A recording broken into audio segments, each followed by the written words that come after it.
Heyo, this is the Armchair Critic, back with another Disembodied commentary. And this time we're going to hop, skip, jump, sling into the web of Spider-Man. So if you want to watch the movie with me while you listen to this commentary, just hit play on your DVD now. And the first thing you will see is the Columbia Torch Lady that is not Annette Bening, despite urban legend.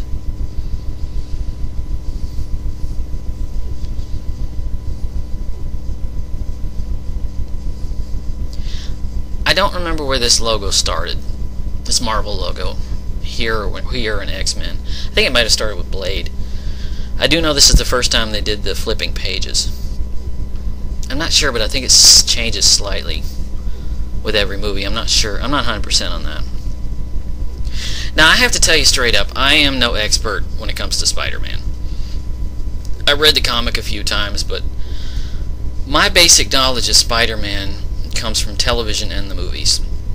I watched the cartoons when I was a kid, and I watched the Spider-Man TV series in the 90s with Christopher Barnes doing the voice. Let's put it this way.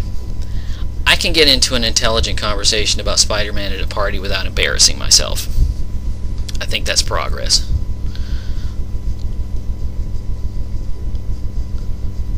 I confess that I also did not read a lot of comics as a kid. My superheroes all had blasters and Jedi robes. In fact, when this movie came out, I was looking forward to it, but I was not knocking myself over about it. That zeal was reserved for the movie that came out 3 weeks later, which was Attack of the Clones. I like that movie, I don't care what anybody says. I remember I had to go to this movie really late on a Sunday, because it was sold out all weekend. I had to go to like the 10 o'clock show on Sunday. Just because when you went to work the next day, everybody was talking about it, and they were not spoiler free.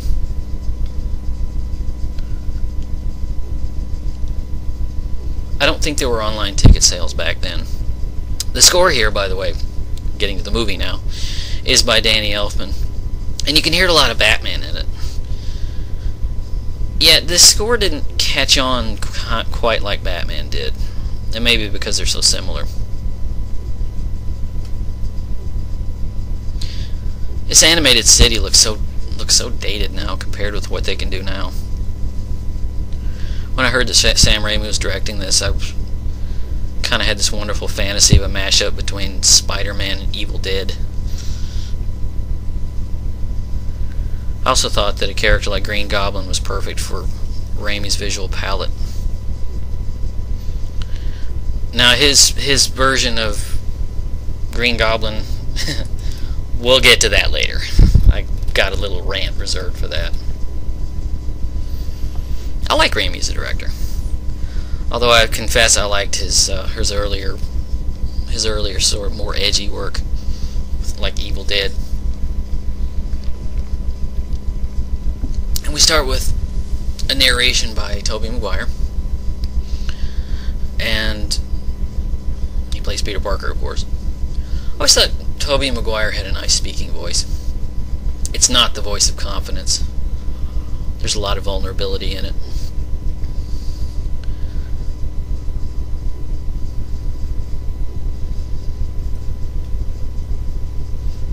I like Maguire as an actor. Though I don't like it when he plays tough guys. It just really doesn't work. I heard somebody said that they always get him confused with Jake Gyllenhaal. Now you'll notice when he gets on the bus, there's something interesting. When he gets on the bus, this girl won't let him sit down.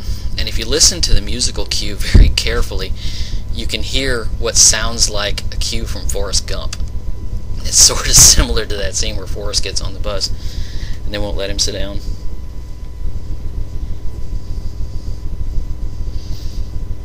When he gets on the bus, he can't sit here, I never fell for being tripped like that.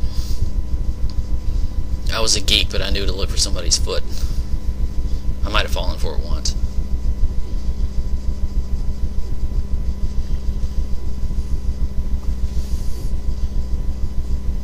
I love his attraction to Mary Jane in this. It's like a puppy. But of course, she looks right through him. I know that feeling.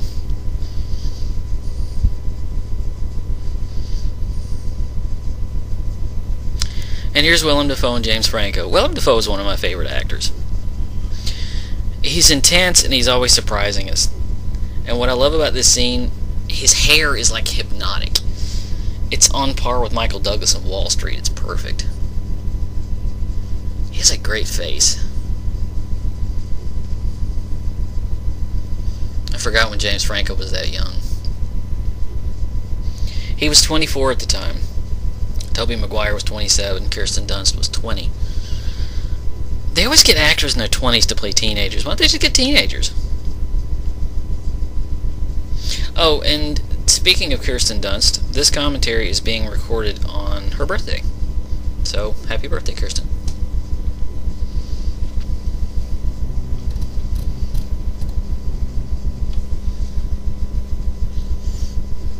I never believed it when Willem Dafoe plays a nice guy.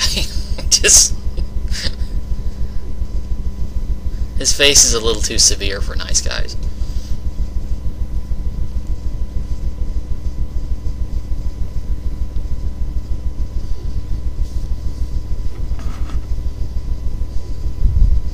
I think what surprised me most about this movie was its tone. It's a very light-hearted movie. By the time this came out in 2002, superhero movies were really dark and broody. And I think that started with Batman, and then Blade, and then X-Men. This one has a lighter touch. I think they were trying to stay true to the origins, but you could see that the lessons had been learned from Batman and Robin, where Schumacher basically tried to remake the TV series and stuck us with a 133-minute hemorrhoid.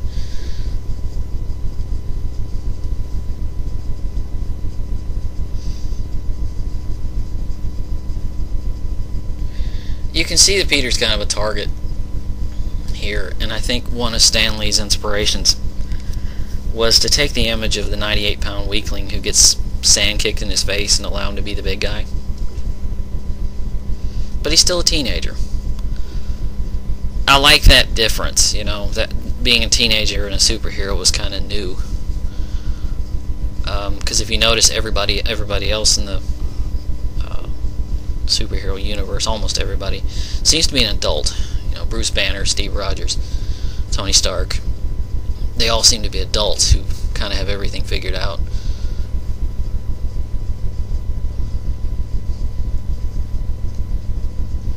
Peter's a kid and he can't get any respect. Not even from Harry. I still defend James Franco. I think a lot of people have written him off. But I think that's unfair. I think he's a good actor. The problem, I think, is that he keeps getting miscast. I liked him in 127 Hours, and I liked him in Spring Breakers. I think he has an upfront vulnerability, and I think he's best at playing guys with kind of a stunted maturity. He can't really play clever.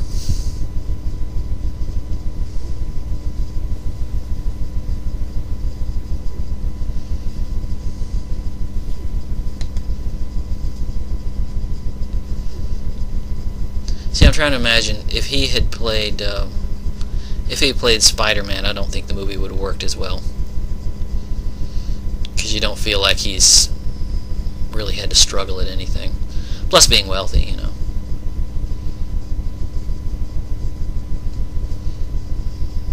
You would think with his good looks and his money, he really wouldn't have to fight for it. Peter's kind of got a damaged life, so you imagine that he has to fight for it. I love the way Peter approaches her.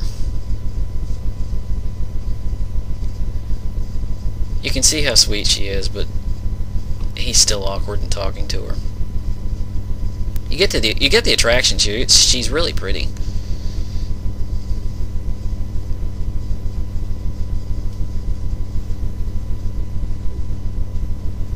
She's the one in the cast that really was closest to being a teenager. One of the child actors who actually didn't screw up her life.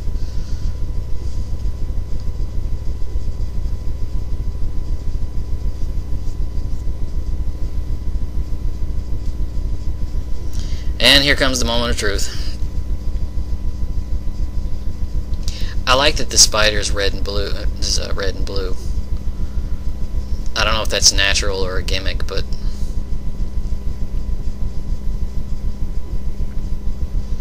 it's interesting.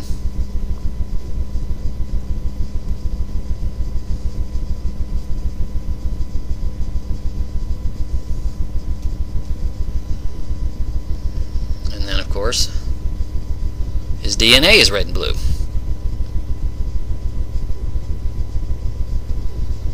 Why does the DNA flash when it hits, when it comes together?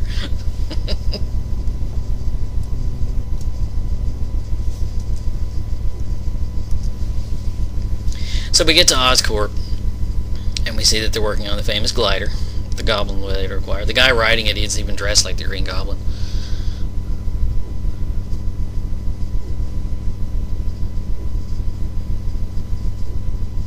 You just have to know that these things never go right. I mean, laboratories in comic books are like the engine room on the Starship Enterprise. Disaster is like not a probability; it's an inevitability written in stone by the hand of God. These things just never go right. You know?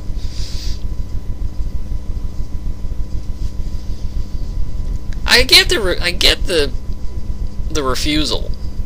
Why would you need a glider? It's kind of an impractical thing.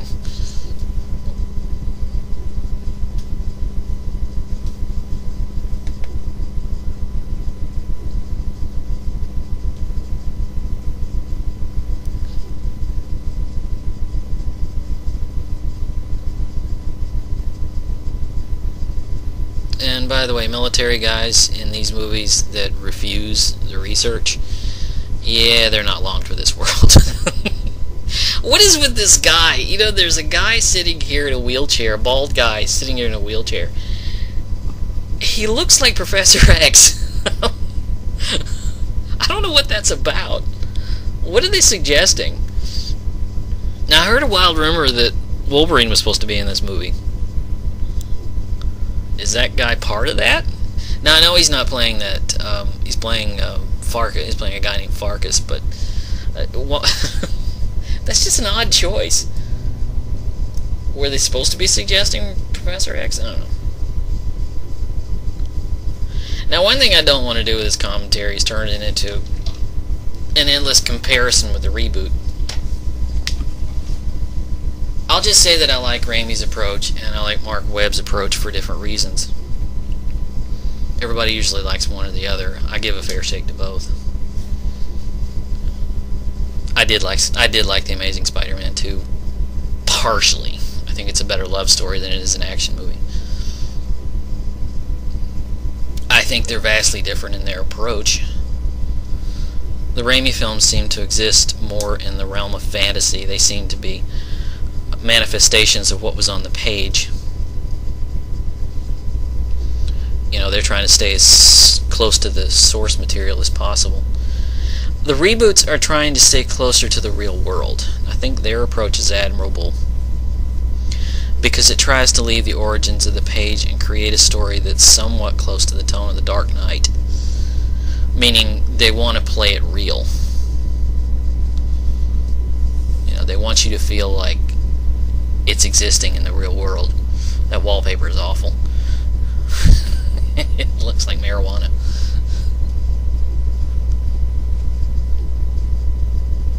It is nice to compare, in a friendly way, to compare and contrast the two. There's a difference in their approach.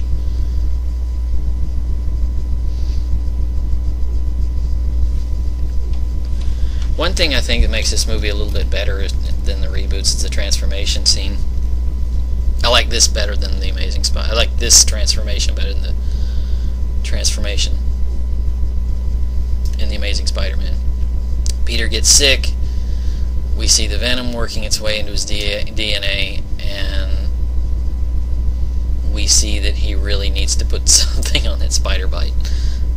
It looks nasty.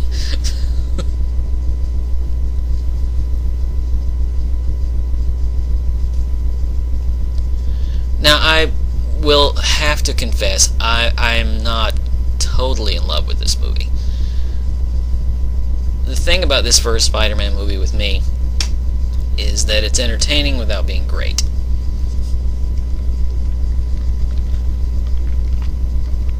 That happens with a lot of Hollywood films. Just as Spider-Man, for everything I like about it, there's an element that I don't like. I don't want to spill all those. I don't want to, spill all those things at once, because I mean we've got 2 hours left.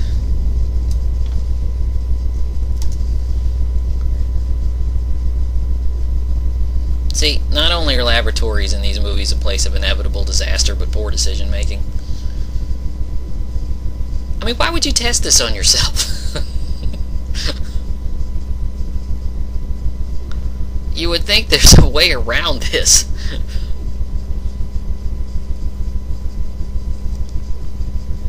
You've always got to feel sorry for the poor lab technician.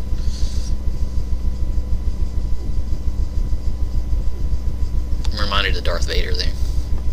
And that table comes up.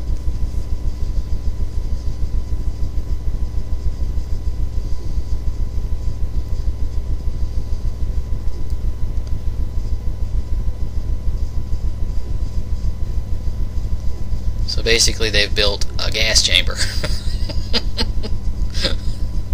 That looks healthy.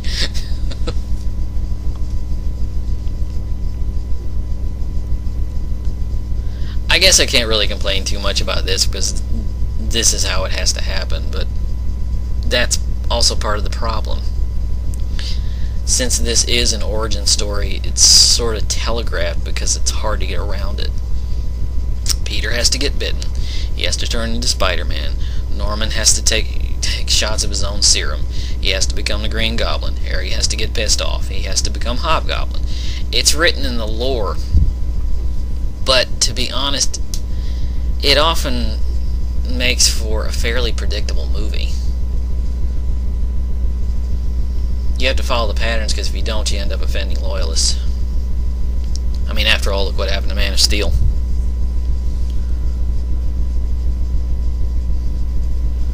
I hear they're doing another reboot with Asa Butterfield. And I really hope they get into just telling stories with Peter instead of retelling his origin story for a third time.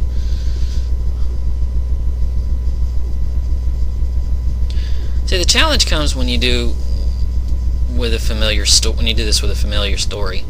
You know, are the actors going to just go through the motions, or are they trying to make it fun and unexpected?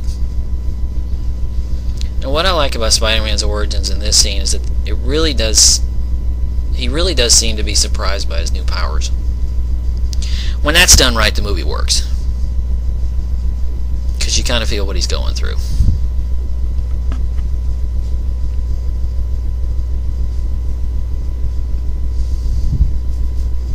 What ticked me off about movies like the Fantastic Four and Catwoman is that none of those characters ever seemed surprised by their new powers. They just sort of looked at it like a pair of new shoes. And here the sense of discovery is one of the positives in the movie.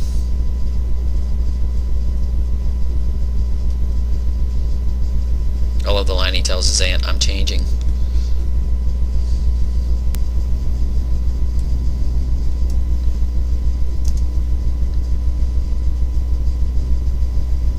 I love that leap down the stairs. And the musical cue.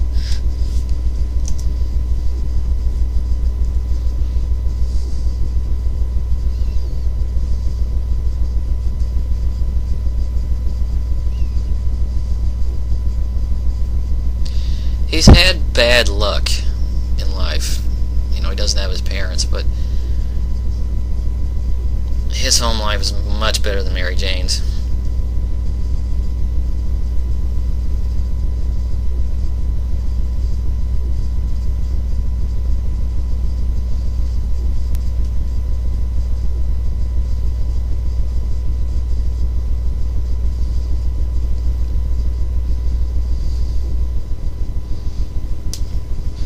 with superpowers, he still can't talk to girls. There's no serum for super confidence.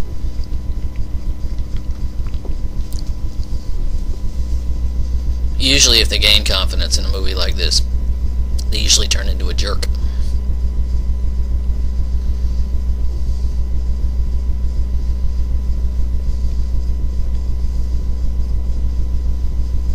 There goes the bus again. There's a lot of Saturns on the road, parked on the road, I noticed. You can tell that this movie's sort of dated. I like that his power is slow to discover his powers. He finds out that his hands are sticky, and that discovery kind of hangs in the air. You don't do anything with it immediately. You just kind of leave it to be discovered.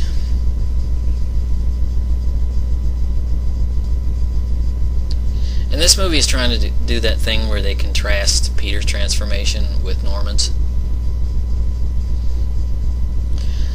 The difference, I think, is that Peter's discoveries are interesting. Norman's changes this, that he's got the serum in his blood and it's turning him evil. There's not really anything else to it. It's your typical Jekyll and Hyde complex, but there's no real twist there.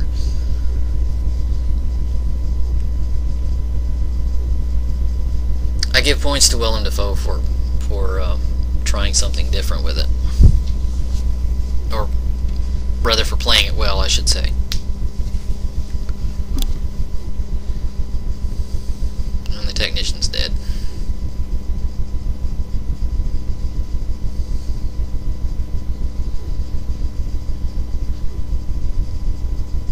Okay, this is that scene you saw in all the commercials. She walks toward him. Slips on a spill. And then Peter catches everything on the tray. I don't know if this is fact or not, but I've heard someone comment that that was not a CG effect. That the tray was glued to Tobey Maguire's hand and he caught all the stuff in real time. And by the way, I should tell you, I haven't heard the audio commentary on this DVD, so if I'm parroting anything that they mention, I'm not repeating what they said. It's all purely coincidental, just based on what I read. I actually do research for these things.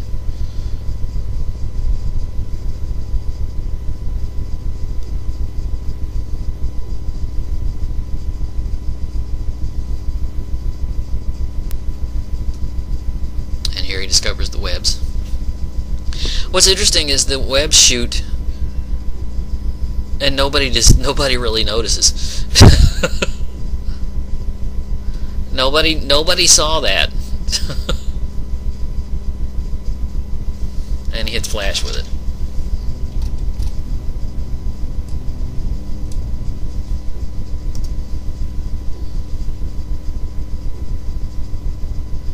That's Flash Thompson, by the way.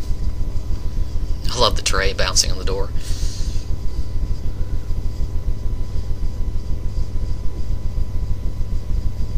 That is Flash Thompson, by the way. He eventually becomes Venom. Flash is played by Joe Manganiello. He was Hervo on True Blood. He was Brad, the guy Marshall fell in love with on almost fell in love with on How I Met Your Mother. But most importantly, he was in Magic Mike. He was Big Dick Ritchie. Fortunately, he's gone upward in the world. He's a good actor. I think this was his first film.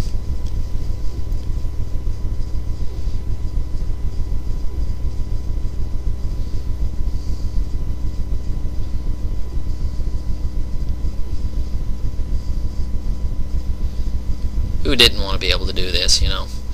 See, Stan Lee just created total fantasy, you know?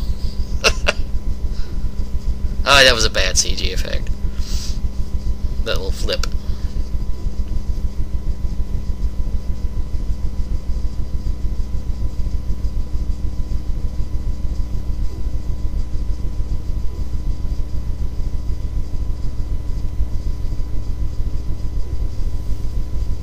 I don't know if Flash ever came back.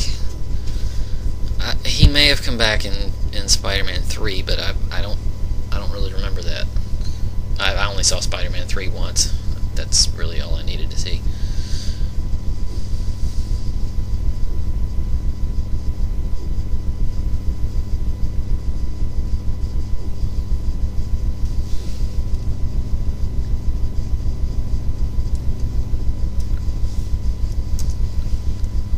Again, his powers are slow to discover, and I like that. I think a lazier screenwriter would have put all of this into one scene, but Raimi spaces it out, or the screenwriter spaces it out, so we feel discoveries over time. That's the good news. I like that close-up.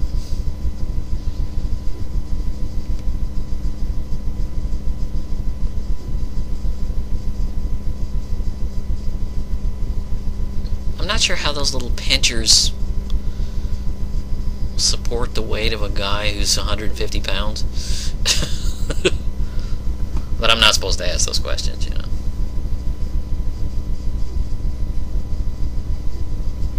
That's the old Batman TV show effect, you know, they turn the whole thing sideways.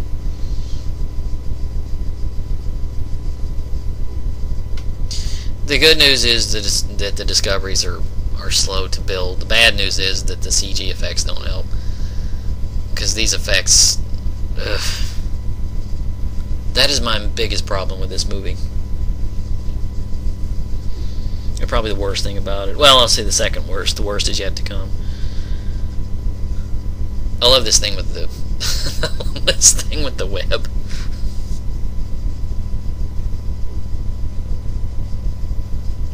That's a very Raimi moment. That's a very Sam Raimi moment.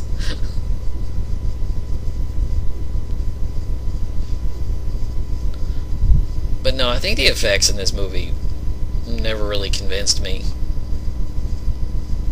I was never convinced they had any real weight to them. Even those scenes where he's jumping the building, I feel like I'm looking at an effect, not a person.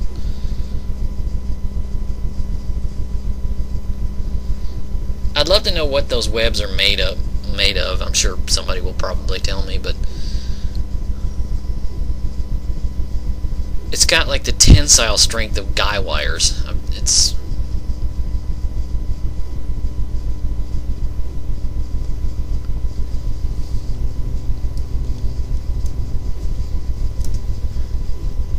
I wish they'd clean up the effects like they did, like George Lucas did with Star Wars. You know, you don't have to add anything; just kind of clean it up, fix some of the effects, and put it back out again.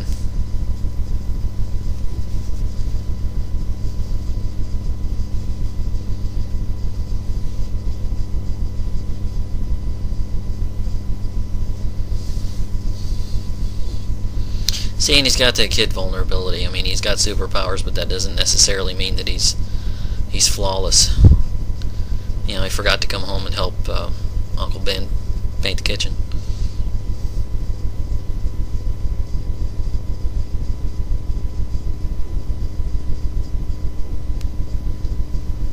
Of course, with his powers, you would think there'd be a nice scene where he was painting the ceiling. You know, he does call him Michelangelo after all.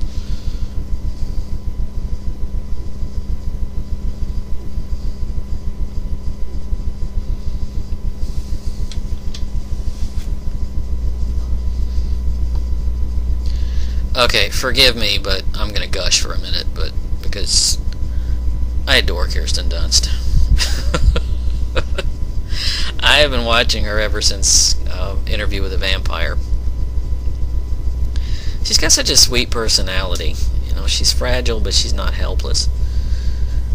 I mean, she's not the most expressive actress with dialogue, but she's got a great screen presence.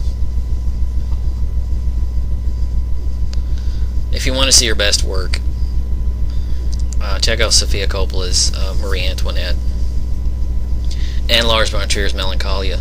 I love that movie. That's the one where she plays a bride who kind of treats her wedding day like a trip to the gas chamber, and it's made worse when she discovers that a comet's about to destroy the Earth.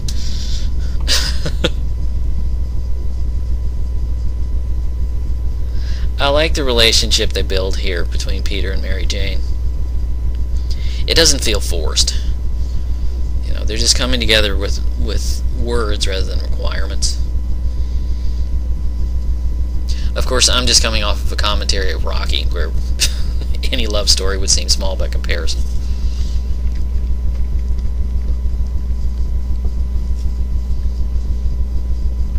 I think I may have missed it, but I think they've been living next door to each other all their lives, and she's just now noticing him.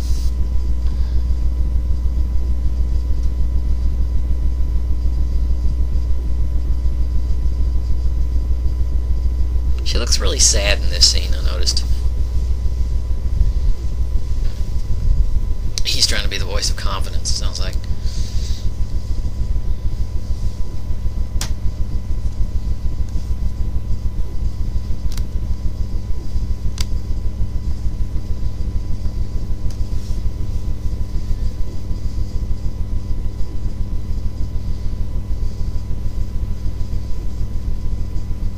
He's trying to let her know that he can be everything that Harry's not. And certainly everything that Flash is not. Which, I don't get it. Was she dating Flash at the beginning? Because she's kind of... He's hugged up on her on that bus, and then she kind of has a thing with Harry, and so did she dump Flash? I don't really get that. Sorry, I'm not supposed to ask that question.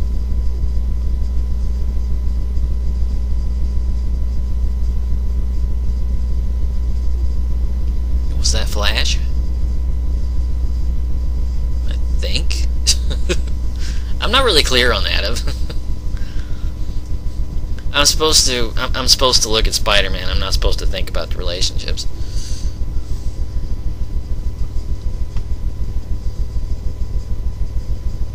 Yeah, I think this comes out of some of the first comics, the scene where he goes to look for a car.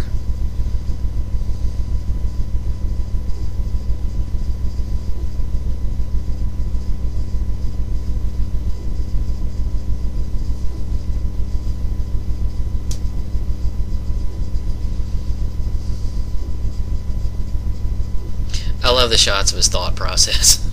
The girl and then the car. It's corny, but I love it. And here's where he starts putting together the Spider-Man look, or the Spider-Man outfit, rather. And I love this scene because it clears up the problem that I have with the other superheroes. You know, how did they get their outfits? You know, I mean, we know how Stark got his, but I'm referring in particular to Superman. I was always frustrated by that scene where he talks to Jor-El and then he comes back in the big blue suit. It's like, did Jor-El's ghost give him that? Did he sew it while he was hanging out in the Fortress of Solitude for several years? I just never got that. I think those may be original drafts of the Spider-Man costume. Nice plug for Dr. Pepper. Yeah, that was subtle. See, and I ask another question. It's like, if the webs are so strong, how does he get rid of them? And does he dispense some webs that are stronger than others? I mean, are they like silly string? Do they melt with water? I don't really get that. Again, I'm sure somebody has a long, drawn-out explanation of it.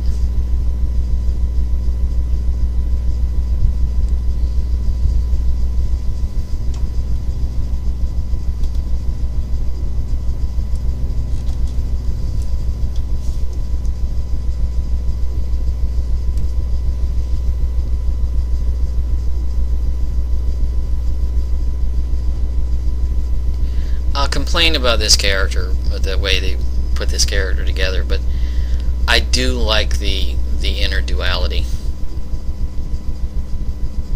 The thing that Norman is going through. It's kind of a moralistic issue. You know, the thing that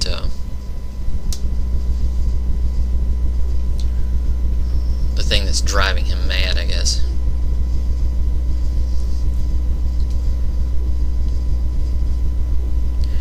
Okay, and here in the car with Uncle Ben, coming up,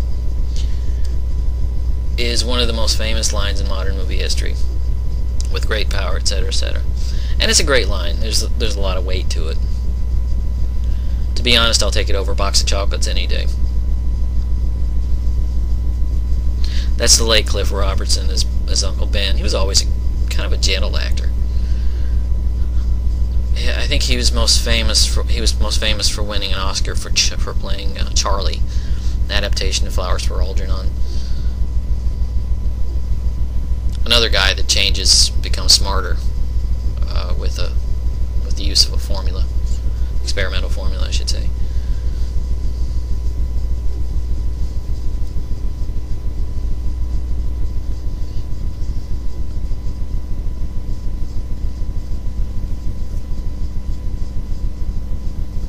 This line that Peter says to the way he talks to Uncle Ben in this scene. Yep, there's the line.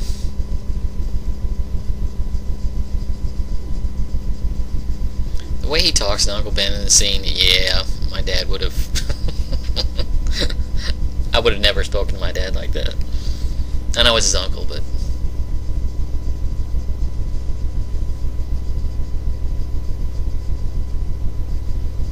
that's a hurtful line.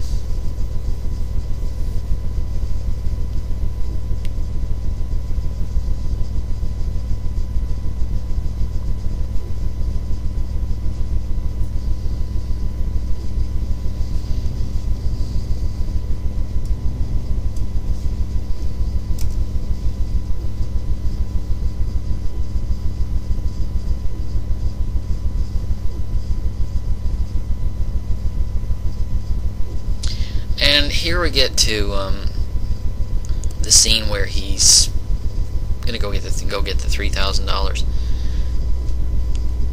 That's Randy Savage, by the way. Of course, you already knew that.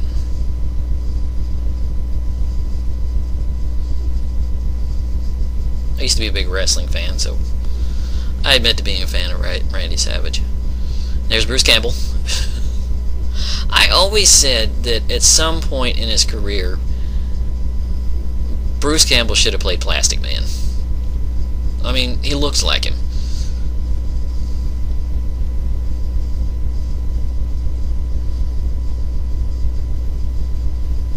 The girls in his corner are called bonettes, by the way. That's classy.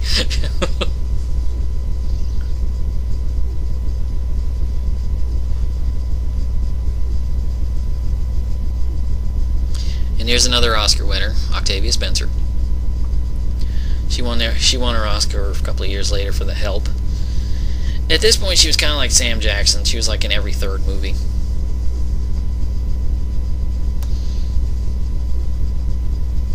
She's got a great personality. But at this point, she usually played women behind a desk. And that guy he threw out of the ring, I'd like to believe that he actually did throw that guy out of the ring, but I saw Randy Savage at this point in his career, and I think that may have had some CGI help.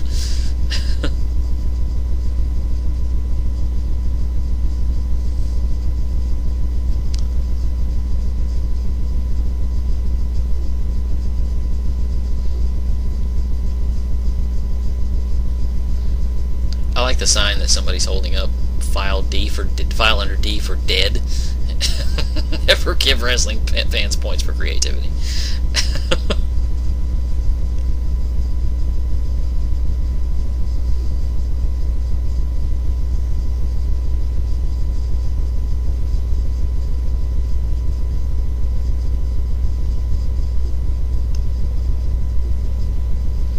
Is he wearing yard gloves? Got that.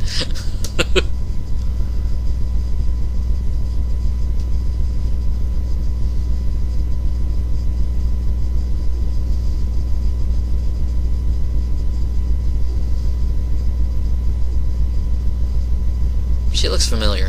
This woman is yelling at him. The bonettes again. That's encouraging, the guy on the gurney. Yep, there it is. File under D for dead.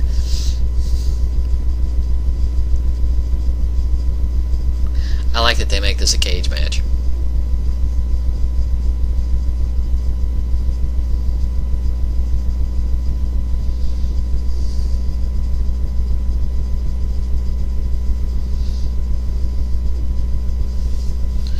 But again, we go back to this thing about the CG effects. And I'm going to keep. I am going to mention this several times in this commentary, but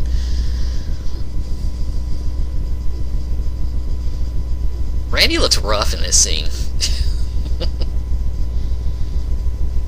But he's still doing the same shtick he did when he was in the WWF.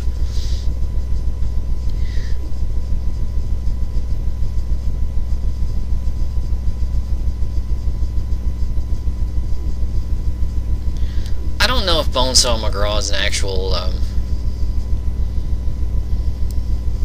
know he's an existing character, at least for what he does here, but I don't know if he ever became anything else. I'm wondering, did he ever become like Bane or something, or is he just kind of a one-off here?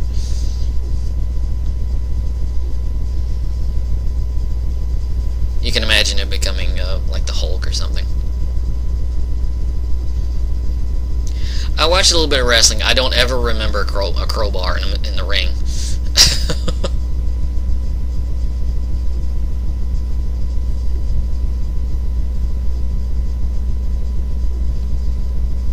You have to wonder, what did this do to Bonesaw's reputation? He got beat by a 98-pound weakling.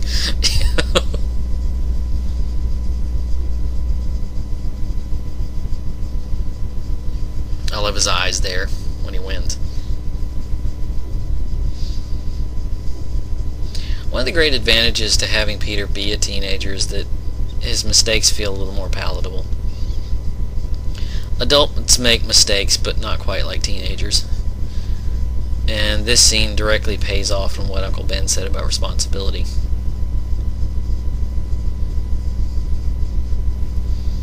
The guy rips him off.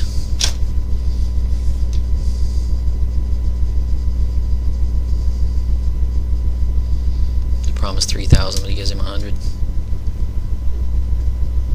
It's rare when you get to see a learning curve with comic book characters. They're often seen as flawless, and studio executives don't like characters who have faults. What I like here is that there are chinks in the armor.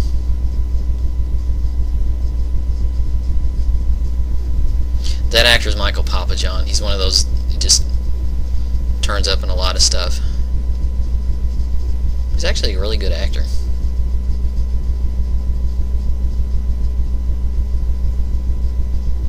I admit I've used that line several times since I saw this. I missed the part where that's my problem. That's a great line.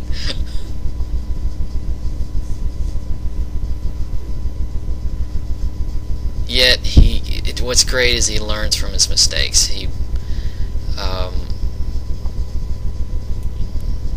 Every action has a consequence. This is the tragedy in Peter's life.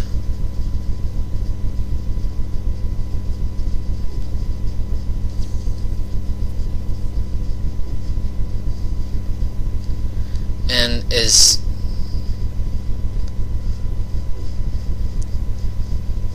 see, this is where he learns, and I really like this.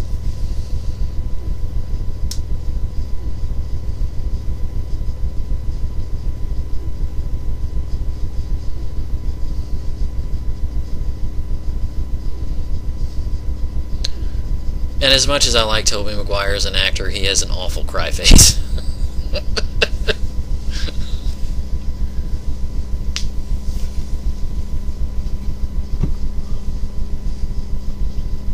He looks like he's in pain. See,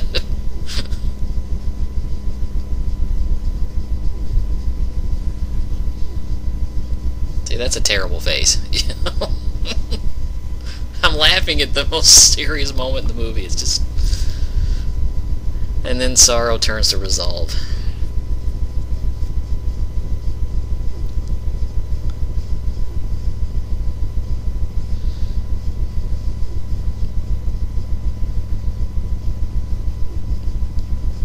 What the chief difference between Spider-Man and Batman is that Batman lost somebody, but he turned it into anger and vengeance. Spider-Man turned it into vengeance, but he learned a lesson that you can't live on that. You can still be good-hearted. But then again, the chief difference between Spider-Man and Batman is that Spider-Man has superpowers. Batman doesn't. Batman, or Bruce Wayne, is all too human.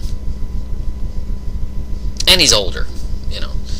Peter Parker's still a kid, so he's got the opportunity to still make, you know, the mistakes and still chalk them up to immaturity. Bruce is an adult, so we assume that he should know better. And I realize they're two different companies. I realize they're Marvel and DC, but... Now, here's where I'm probably going to tick a lot of people off, so brace yourself. Like I said earlier, I'm not the biggest fan of this movie. I wasn't in 2002. And I like it, but at the time I really couldn't explain it. I enjoyed it, but it didn't shake up my world, you know. Now, having seen the whole entirety of Raimi's trilogy, I think it's clear why. See, Spider-Man 2 is one of my favorite superhero movies ever. I mean, ever. It's just, that movie's nearly perfect to me. To me, that one, Spider-Man 2 is right up there with Richard Donner's Superman, the first Iron Man, and even Watchmen. I don't care what anybody says, I love that movie. And for me, everything that this Spider-Man movie does, the sequel did better. The story in that movie is better, the conflict is better, the romance is better, the villain is better, the performances are better, the visual effects are better. Everything that, I think almost everything in this movie that's brought about is improved upon in the sequel. So when I'm watching it and I'm pointing out what's wrong with it, the thing that is on my mind is I'm thinking that this will, you know, it'll get better in the next one. You know, I can't wait to get to Spider-Man. I can't wait to get to Spider-Man 2. You know, I haven't planned on doing a commentary on it, but... Now, as for Spider-Man 3, I think they tried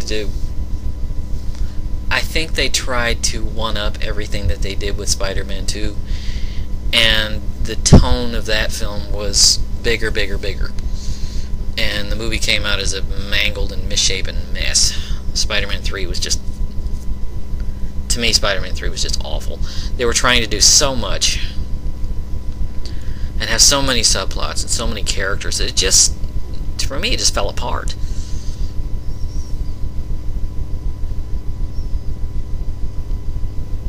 Oh, and I should tell you, also, I am recording this commentary just a few hours before I'm about to go see Age of Ultron. And someday I will do a commentary on that one as well. I'd love it if they could figure out how to put Spider-Man into the other Marvel films, if Sony and Disney could work something out. Maybe they have already, I don't know.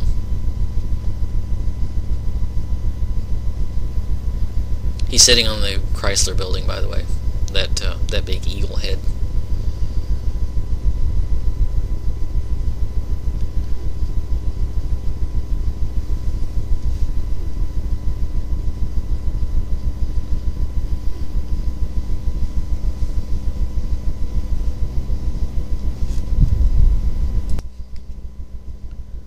One thing I like about this movie is that it offers a little bit of time for mourning, but it doesn't kind of turn maudlin. I like that they're not trying to turn it into Batman. They give you just a little bit of time to tell you that they're kind of suffering, from the loss, but not quite too much. And now we get to this scene on the testing ground with the exosuit. To be honest with you, I really could have done with less of the Norman Osborn plot, as much as I love Willem Dafoe. I know you need a villain, but to be honest, we're so invested in Peter's story that you don't really need a villain here. I think the movie might have been much more interesting if it just focused on the learning curve and left out the antagonist. Or suggested an antagonist, rather.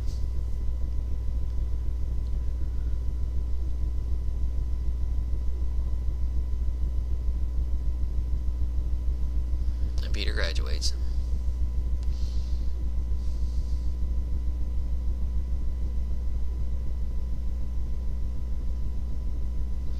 I'm impressed with the fact that the Uncle Ben plot isn't finished.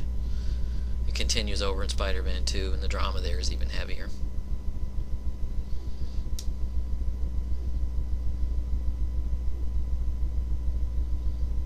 I realized that being Spider-Man is like a loaded gun. You have to be careful with it.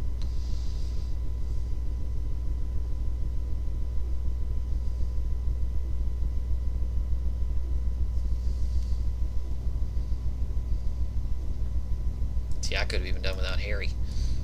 To be honest, he's just kind of extraneous to the plot. All that's doing is setting up something that'll be resolved in Spider-Man 3. And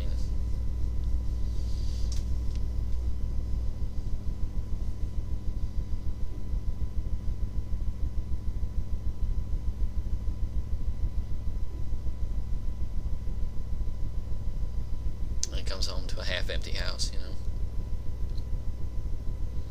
But I always thought it was kind of cruel that they come home from the funeral, he immediately goes upstairs. Like, couldn't you stay with her a little bit? Maybe just me being a little bit older, I kind of noticed those things. Maybe I would have done the same thing as a teenager, but again, I hate his cry face. Looks like somebody jabbed him in the eye with soap.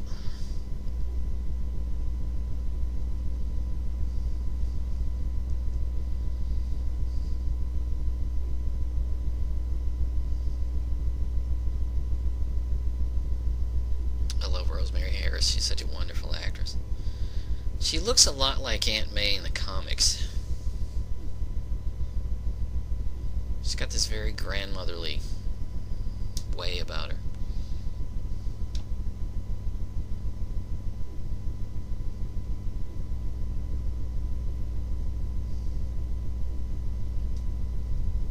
See, they like I say, they do all the mourning stuff, the things that, the sadness and all of that. But it doesn't feel like it's crushing down on the movie. It's drama, but it doesn't feel like it's pushing at anything. See, and you notice the tears dried up. It was like one tear and that was it.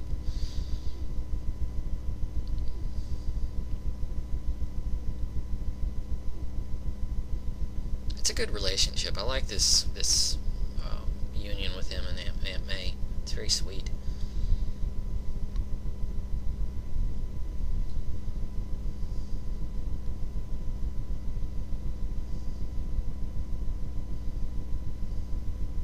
I don't know if this actually happened in the comics, but he draws that looks like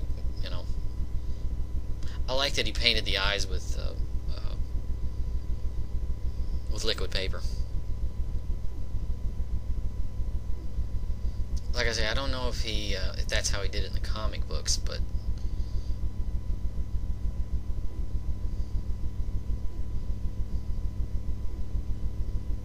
nice plug for Lay's and rolled gold. That's like fairly obvious.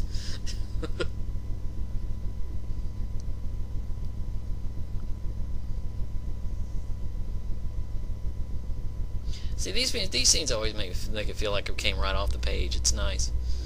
It makes you feel like you're actually watching a Spider-Man comic. Like the crook's stuck in the web. Coming up, you'll see Lucy Lawless. And to be honest, a lot of people missed her. We back in '02, we heard that she was somewhere in the movie, a cameo, but a lot of people missed her.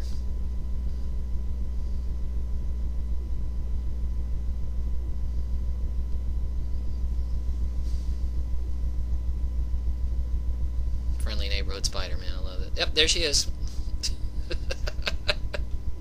Gotta admit, he's hot.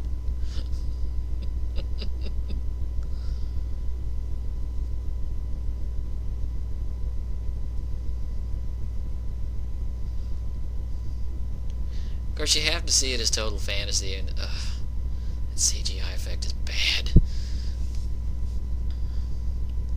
You have to see it as total fantasy. Okay, if there's one bit of greatness in this whole movie, it's right here. I love J.K. Simmons as J. Jonah Jameson. This is the way I remember him in the cartoon, except I know in the cartoon show, if you look him up, he kind of had a little Hitler mustache. Notice they got rid of that. Maybe that was intentional. But I love his delivery. I love every line that he has. I could have done with more of him in this movie. I think this was the first time most of us ever saw J.K. Simmons. Of course, he'd go on to play the father in Juno, and he was on Law and Order. He was on The Closer, and then he won an Oscar for Whiplash. But this is where most of us saw him first. I think he's brilliant here. I think he should have at least gotten an Oscar nomination.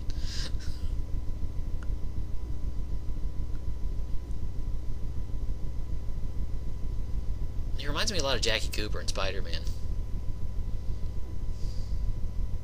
I love his energy.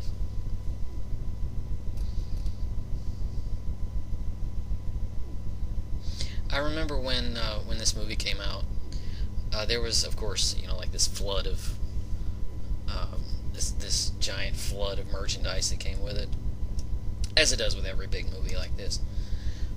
But one thing in particular that comes to mind was there was a J. Jonah Jameson action figure. It came out, it had his desk with, it had him, of course, and it had his desk with him. And on the package, it actually said, "with desk pounding action." I love that. You don't see that kind of creativity in merchandising every day,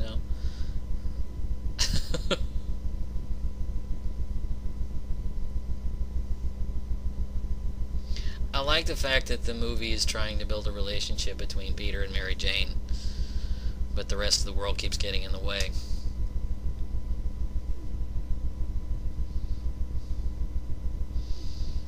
It's complicated, Again, it's complicated, but the complications are better in the second one. I hate to keep harping on that, but having seen the second one recently, then I came back to this one. I'm like, this feels like a template for that one. It's like, it's how sequels should be. They laid it out. They laid it out in this one, but they refined it in the second one. And they threw crap on it in the third one. So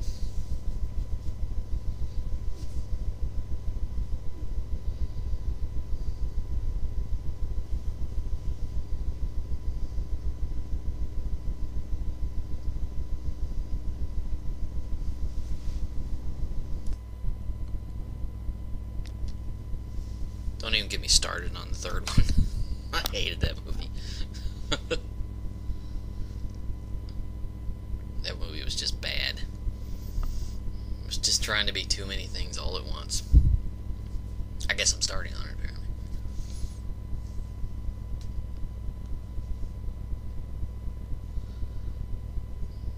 See, I'm really more interested in the love story than I am in any of this stuff. I guess it's kind of perfunctory that you have to have all this. I mean, I don't know. You have to have the antagonist, you have to have the villain. I think if you get really creative, you probably don't even need it. Again, there are a lot of things in this movie that I like, and then there are a lot of things in it that I don't like. I think it's about equal measure, to be honest. But I always said, how would the public have responded to this movie if it had been like Rocky, where the love story is the point, and being Spider-Man is just the framework? If you get rid of all of the plot details and just focus on one or two things, simplify it, I guess people would have been demanding a villain. I don't know. I think the critics would have been happy, but the public would have been, supremely ticked off.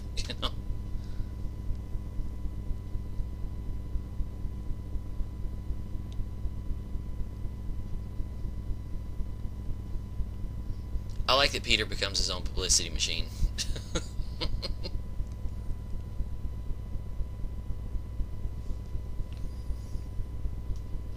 But I don't understand why he turned down the job with Norman.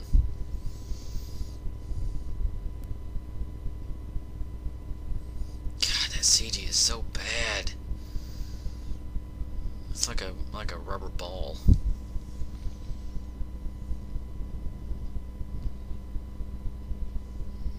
Jameson likes the photos, but with the eyes, but not with the voice.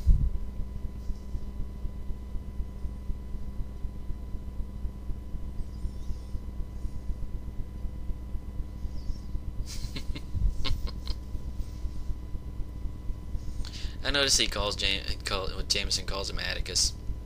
I guess it's an allusion to Kill a Mockingbird. Guy fighting for truth and justice.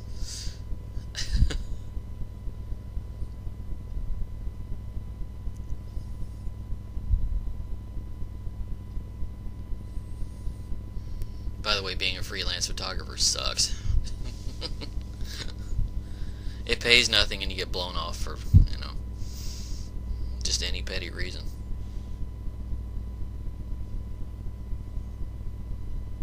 Oh, I forgot Elizabeth Banks was in this movie. Guess I didn't recognize her because of the wig.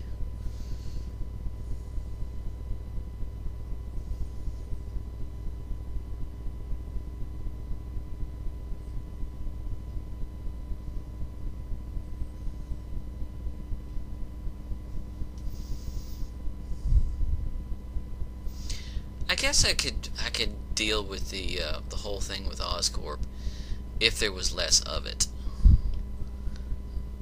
We spend a lot of time with Peter, but we spend too much time with this. It's just like it's extraneous. It's like we get it. We know Norman is evil. We know he's creating something horrible, and we know the company's going to suffer for it. But it wastes a lot of time talking about it.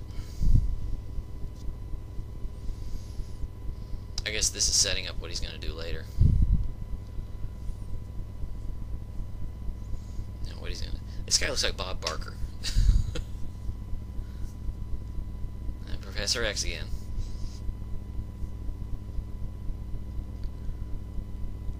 See, I'm just not interested in all of this. I mean, I know where it's going. I know the formula. You just don't need all this stuff. I mean, I'm all for building character and plot, but we know he's going to turn into Green Goblin, so just go ahead and make it happen. You could have wrapped all this up in one or two scenes.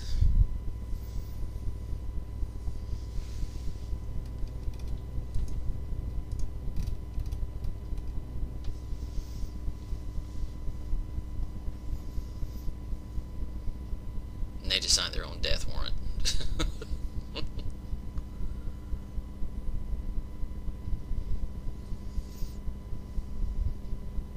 Willem Dafoe just has a great face. It really does. Okay, if I mentioned before that laboratories were a bad idea in comic book movies, then I think outdoor festivals are even worse. Remember Batman? Or what happened there? I think that may be the first time he uses his Spidey sense. I wonder if he's discovering it here. I mean, they don't really point it out, but I didn't realize how high that balcony was off the ground.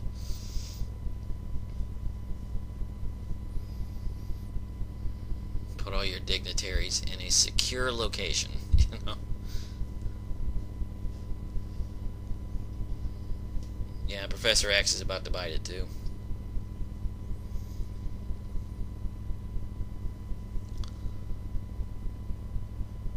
I love what she's wearing. It looks like a kimono or something. It's like that is a cold shoulder.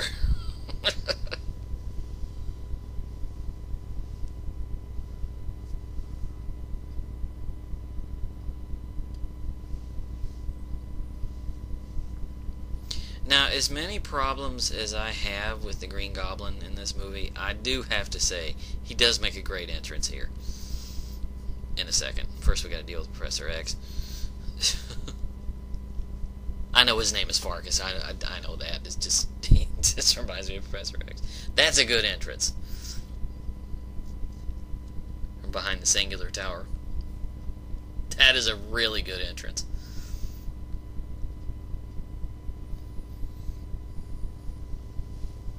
I mean, that's classic Green Goblin. I actually wondered if he was going to take out Macy Gray.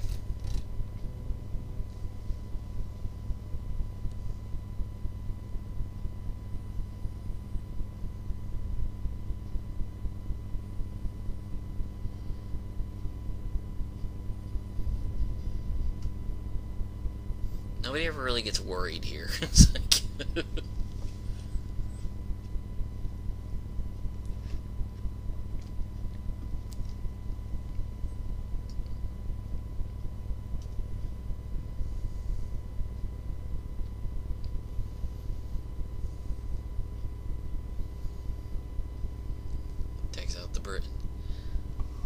takes out the balcony there. And here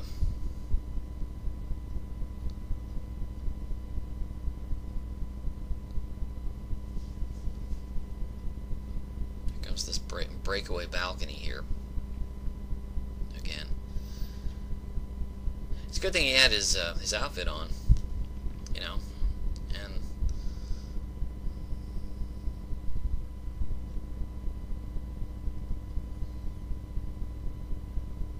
a little bit of Mars Attacks here with the skeletons. Again, bad CG. You briefly saw Stan Lee there a minute ago.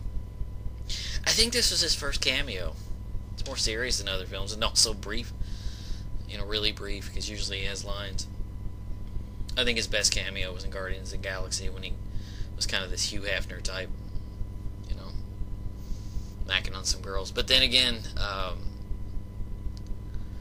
if you've seen the Age of Ultron, he actually has a really good one too, which I won't spoil. So why doesn't the kid just move? I have a feeling that this fight looked better on storyboards. It's kind of overloaded with CG, and it's a distraction. You don't feel the gravity here. It feels like it needs to be polished up. In fact, most of the big special effects in this movie feel like that.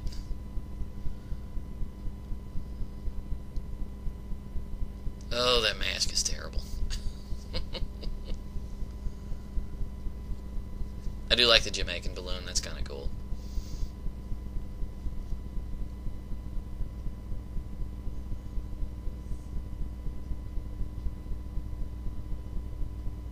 You know, the balcony's falling and crumbling and all of that stuff. You would have thought the crowd would have moved sooner.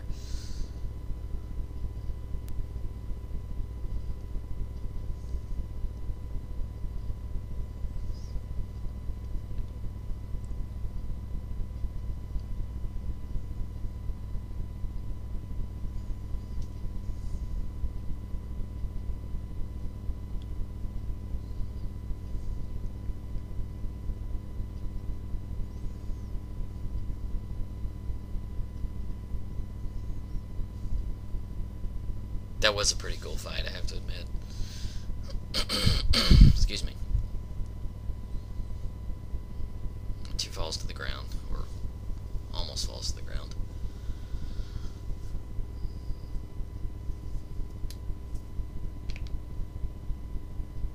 You know, in a crowd that's been through that wouldn't wouldn't quite be that happy, I don't think. But I'm sorry, I'm supposed to just let the fantasy go, you know.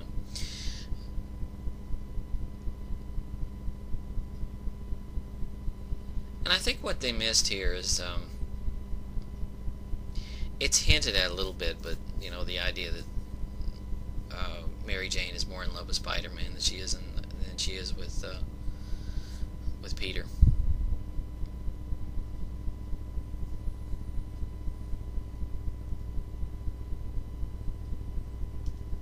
She doesn't recognize his voice. I mean, she's known him all his life, and she doesn't recognize his voice. I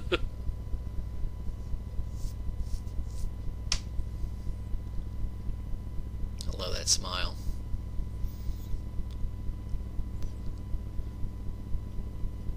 So here's where things have to turn around. Harry got married Jane and snowed Peter, and here it's all come back the other way.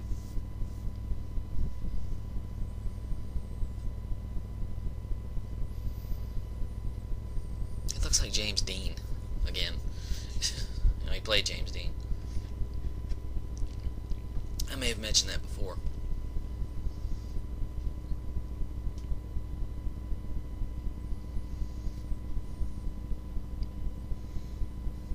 And Peter tends to hold a grudge even when he says he really isn't. I like that about the character. It makes him more human.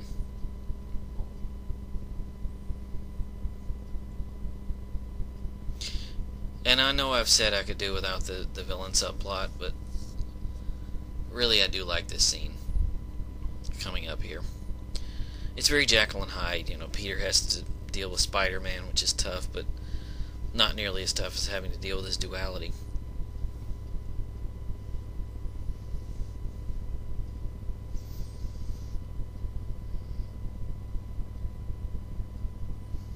There's this whole thing in the movie about masks, you know, hiding behind masks and things like that. It's a good plug for Maker's Mark.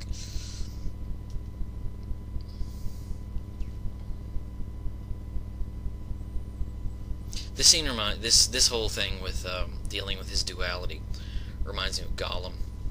It's a classic device, you know, the dualities of the two halves of our morality.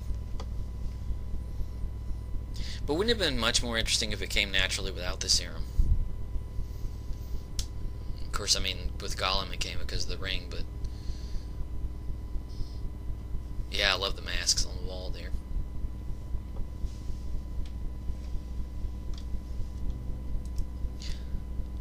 I like that his evil side has a 5 o'clock shadow.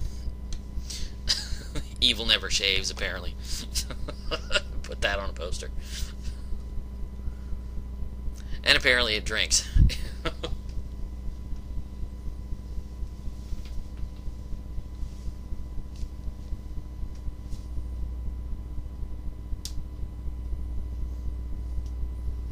I think this shows what a really good actor he is, because he's able to play both sides, because he realizes what he's done.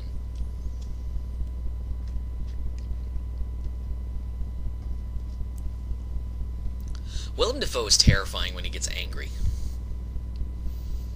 because he's got that chiseled face. He can be a really nice guy. You know, a troubled guy. You know, if you ever saw him play Jesus, you've certainly seen that. But when he plays evil, boy, he can play evil. I mean, look at this face here. It's just, that is all menace. I would love to have seen that face painted green with those yellow eyes. Yeah, earlier I said that J.K. Simmons reminded me of Jackie Cooper in Spider-Man. And I misspoke. It was actually Superman, not Spider-Man.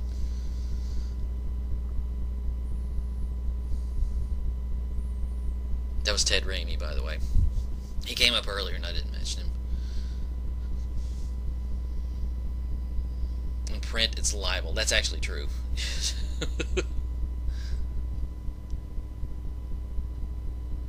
Now, I haven't been able to examine this as much as I wanted to, but if you'll notice, this means nothing, but in the background, you'll see a newspaper that says "Gorby out, Boris in." That's of course a reference to Mikhail Gorbachev leaving office and Boris Yeltsin coming in as the first president of Russia. I don't know what that means, but I love the wording. It's Gorby out, Boris in. It's like, this newspaper is just so callous.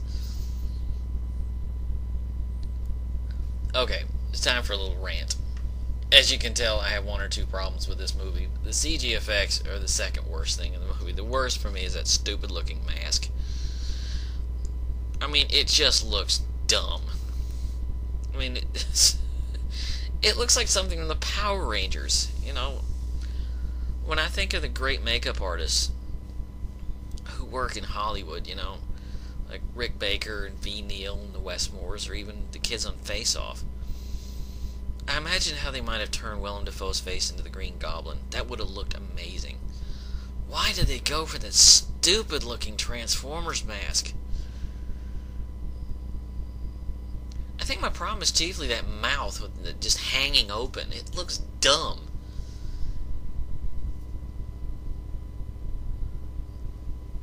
The dialogue here works, but the outfit is just distracting.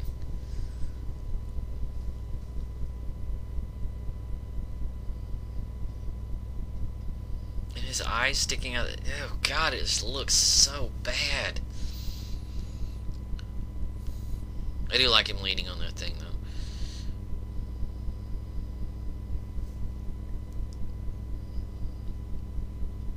But I don't even know what they were going for. That's not even from the comics.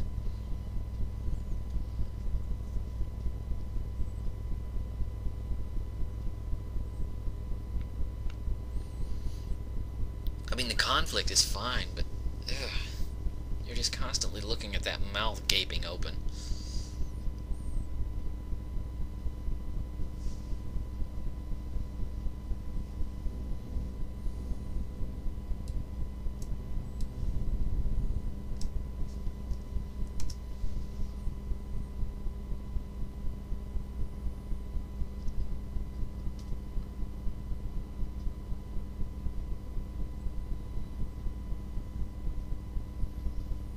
Looking again at his headlines.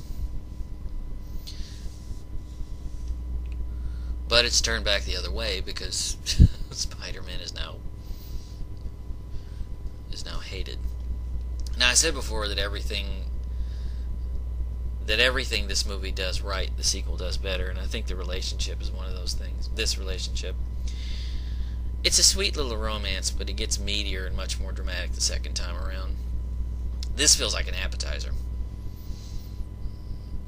Now, I could blame it on, you know, they're just getting to know each other, but they've known each other since the first grade. Honestly, is she really so clueless that she can't figure out that Harry's not who she should be with? It's like a, you know, when you see it in high school movies when the girl's dating the jerk. And we can see in every molecule of Peter's being that he's in love with this girl. I mean, why can't she pick up on that?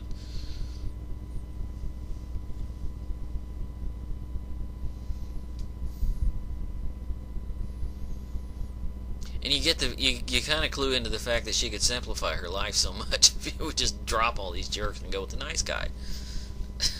Of course, then you wouldn't have the dramatic turns, would you? I'm sorry, I sound like I keep complaining about this movie, but when you've seen it done better, you wonder why they didn't get it right the first time.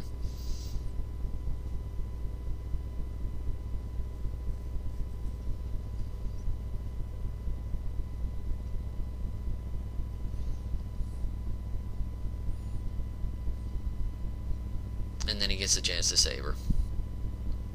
Because she walks home she walks home alone.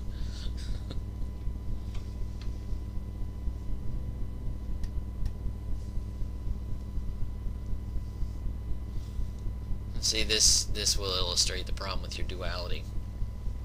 Your alter ego does all the impressive stuff.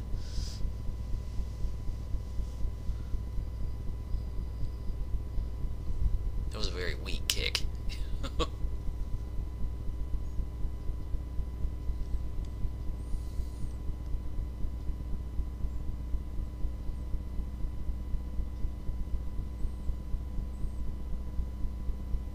Oh, and he's fighting without the mask. Maybe he didn't have time to put it on.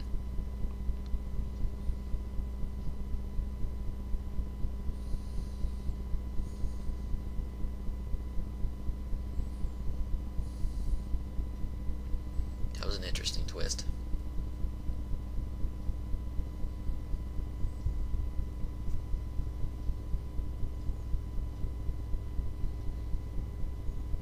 Again, she doesn't recognize his voice.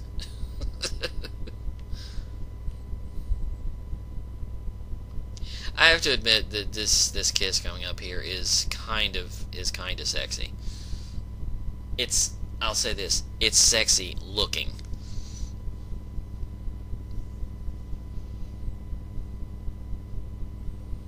How did Tobey Maguire not get water up his nose? Just pulls it down just far enough to reveal the mouth. If you've ever tried this, kissing someone upside down, it's awkward. Try it sometime. Walk up to your girlfriend or your boyfriend, your husband or wife, while they're laying on the couch and kiss them upside down. It feels really weird. There is nothing romantic about it. And it's not because I'm doing it wrong. It just feels weird. It's like it doesn't fit.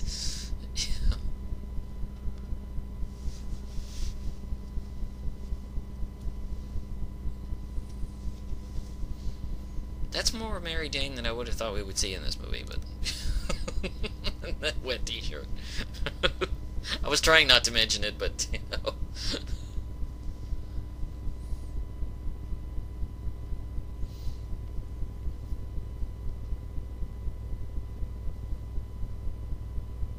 I like this lady's performance. It's really intense.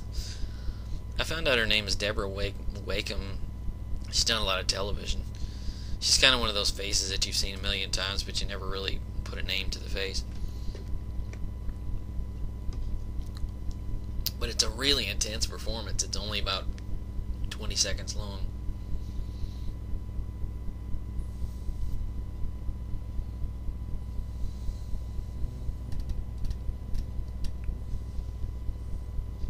She's got good eyes. She's got really wonderful, expressive eyes.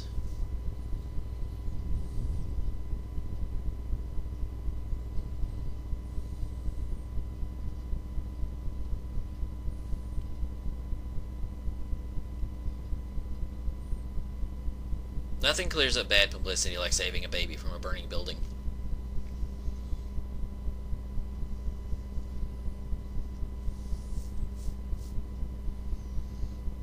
Sorry, Chief, I got a job to do. That guy looks familiar. The police officer he's talking to.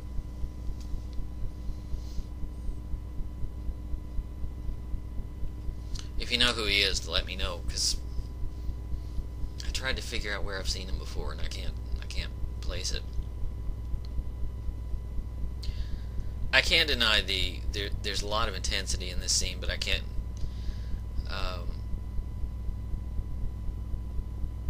You know, I say a lot about. Excuse me. I say a lot about the CG effects, but I will admit the fire does look real, at least.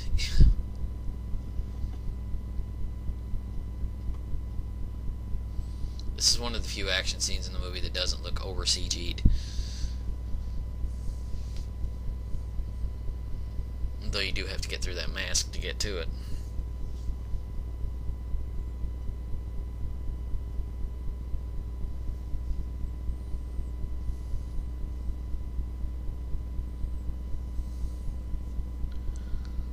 You know, when the visual effects look so bad that, you know, generally look so bad. Not so much in this scene. This scene, they seem to blend a little better. But for the most part, they are kind of, you know, they're kind of crummy. Which is odd, because this movie won an Oscar for visual effects. And did it over Attack of the Clones and the Two Towers. Maybe I'm just being picky. Again, I'm put off by that stupid mask. Ugh.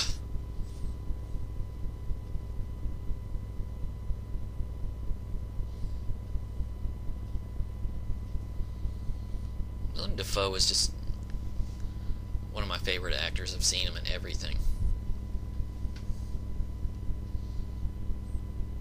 See, for my money, he was born to play the Green Goblin. He just looks a little like him, and I mean that in the nicest possible way. He's got a cold, dead stare, and then he's kind of a relaxed. You never know. You never know what he's thinking.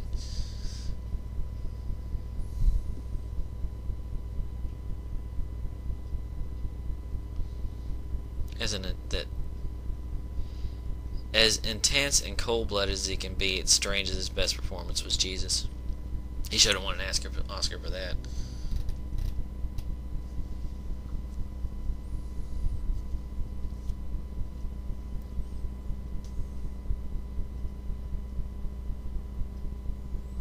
Notice how fast he changes out of this outfit. I mean, they turn the corner and he's... well, it doesn't change, it jumps to the ceiling.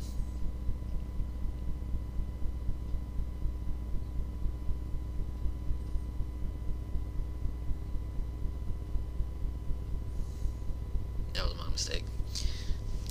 But this scene is the big reveal, where Norman figures things out. Bad CG blood.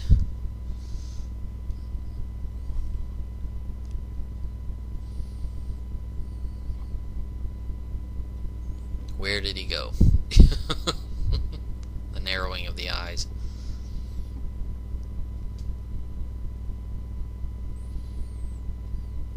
It's like, see, how did he get out there that fast?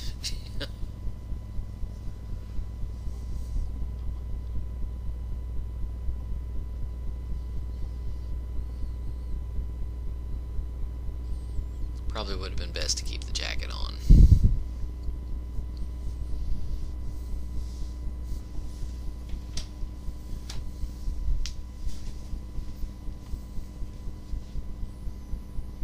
Now that's a turkey.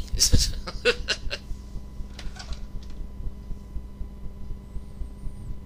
I said, she slaps his hand and he looks at her with a stare of death.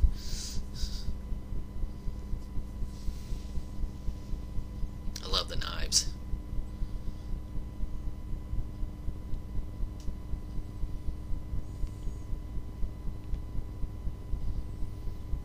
It's like, again, how do you not put together that Peter and Spider-Man are the same person? Do you not recognize the voice? It's like, Aunt May, you're not helping me here. It's kind of like how does Clark Kent hide behind that pair of glasses?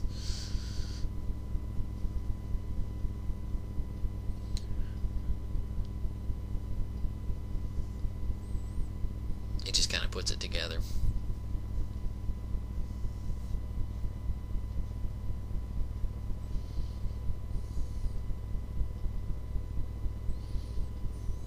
Believe it or not, I know people who've had a worse Thanksgiving than this.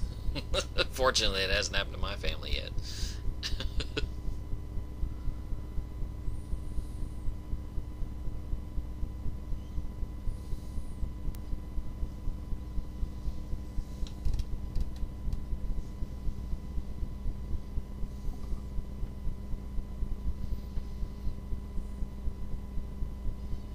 It's like everybody's just kind of conflicting with each other, and it's all kind of coming together. And again, simplify it. The whole thing with Norman and Harry, it's like they never seem to really build a relationship to begin with. So when it falls apart, it just sort of seems to be part of the pattern.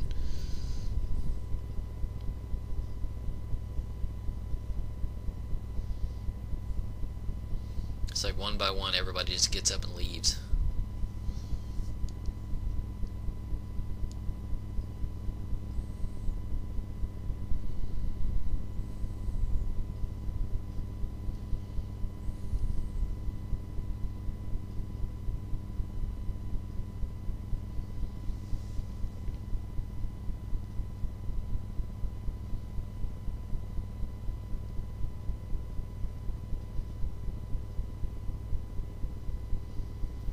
Again, the conflict. This is a better conflict, I think, than the conflict with Norman and Harry.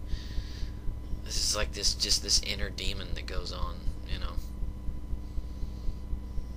It's like, what have I done? It's the Jekyll and Hyde. It's the Jekyll and Hyde thing all over again. It's a good man gone bad.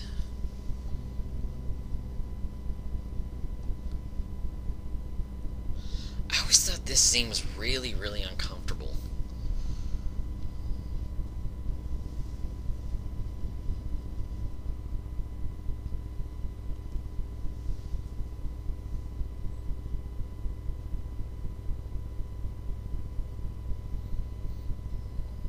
I know what he's trying to accomplish, but this seems like a nightmare. Ugh. He knows who I am. I thought he would have figured it out at the dinner table.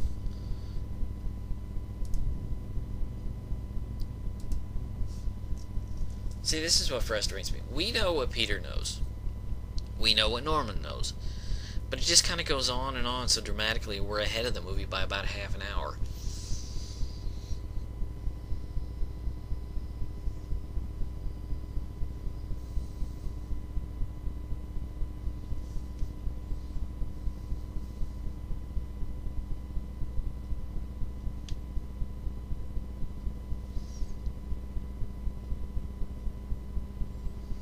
It's like he's worried. It's like I've been responsible for my uncle's death, and now I'm about to be I may be responsible for what happens to her. He looks like such a goof in that picture.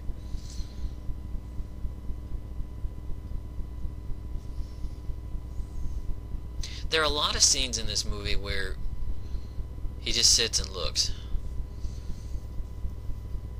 You know, you just get a tight close-up on his face, and he just sits and looks.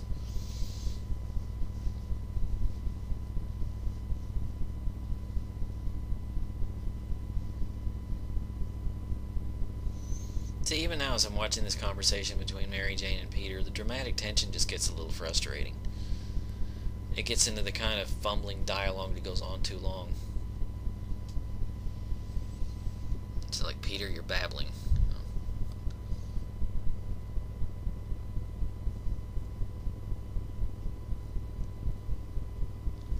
I know I'm all over the place with this movie, but like I said, everything I like about it, there's something that I don't. And the whole last half hour is where I begin to kind of see the serious flaws. This, as they're building up to the finale, you know, with all the relationships and the complications and things like that, it's just kind of perfunctory. You know, you just want to get to the action climax.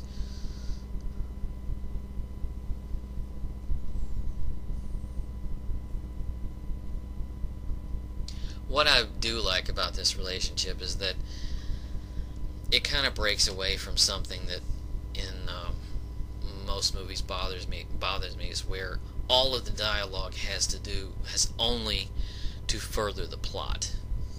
That bothers me. Here they at least talk about things that are outside of the plot.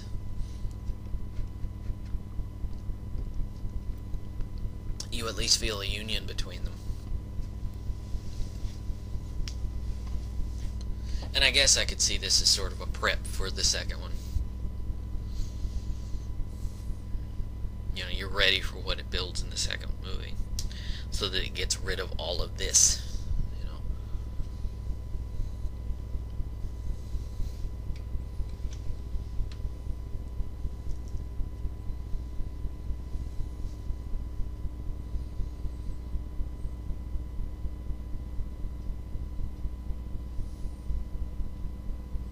And it's just a lot of dialogue, you know.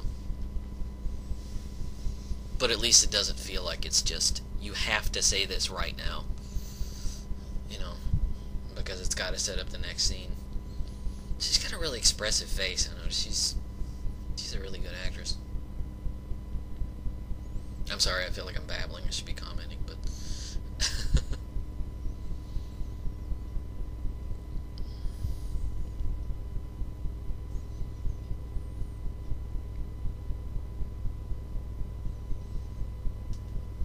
that she's listening.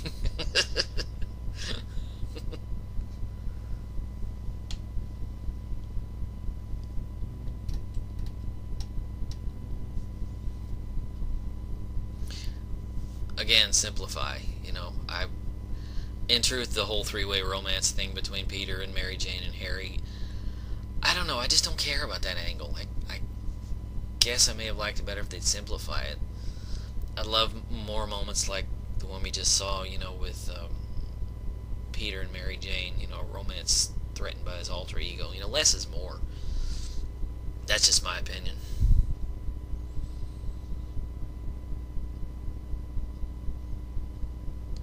I even have problems with the relationship between Harry and Norman, as I said before, and that's mostly because we never really get to know Harry. He's just kind of a plot gimmick, and there's no real conflict in his character, other than the fact that he's concerned about his father. I don't blame James Franco. He does a fine job, but I just feel like the script gives him, is basically kind of giving him nothing.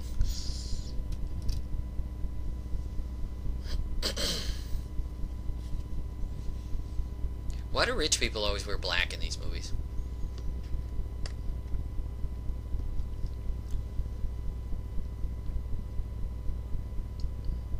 They always wear black, and their homes are always made of oak. Rich guy oak.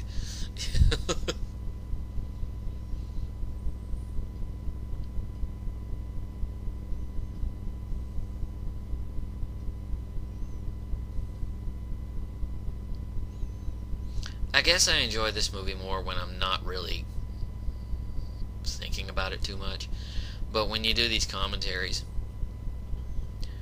and you really look for, you're really looking deep inside of it, the flaws really kind of float to the surface.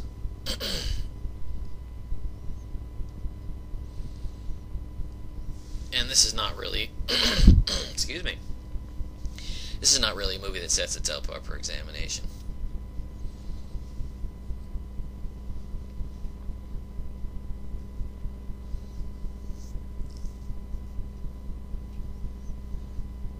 I do love the line coming up, "You do too much, you're not Superman."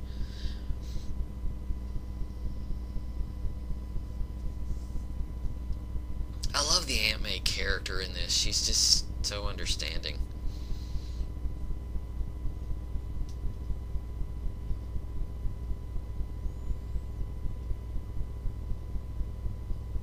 It's like she understands his relationship with Mary Jane even better than he does. It's as plain as the nose on your face, Peter. Why are you not getting this? But that line, "You do too much, you're not Superman," that was actually featured at the very end of the original trailer, and always got a huge laugh. I knock the drama of the relationships in this picture, but I do have to say I love Rosemary Harris as Aunt May. She's everything that the character's supposed to be. She's a really good actress. She got an Oscar nomination in 1995 playing Miranda Richardson's mother in a movie called Tom and Viv, which also starred Willem Dafoe.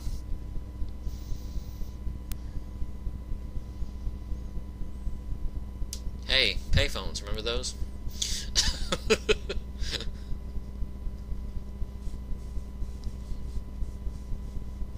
Of course, you wouldn't imagine Peter being wealthy enough to have a cell phone at that time. See, again, a lot of big close-ups to Tobey Maguire's face. Is he looking directly in the camera? Now we get to the film's final act, this scene on the bridge. And I think this is where the movie lost a lot of people. And it has to do, once again, with the visual effects.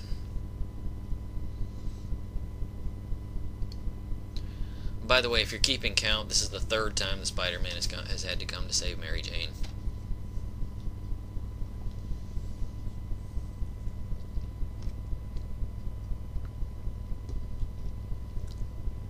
I think that's the Westboro Bridge. Excuse me.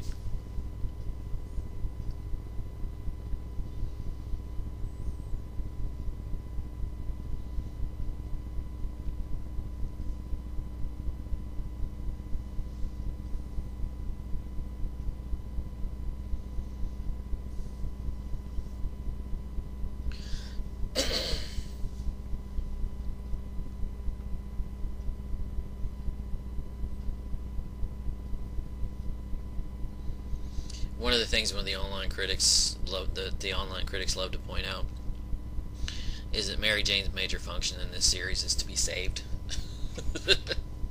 I don't know what the exact count is, but I think he saves her at least a dozen times in these first three movies.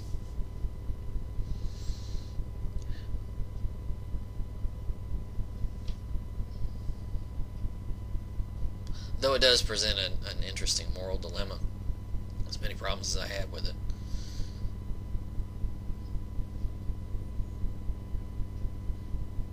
Do you save your girlfriend, or do you save the people on the tram?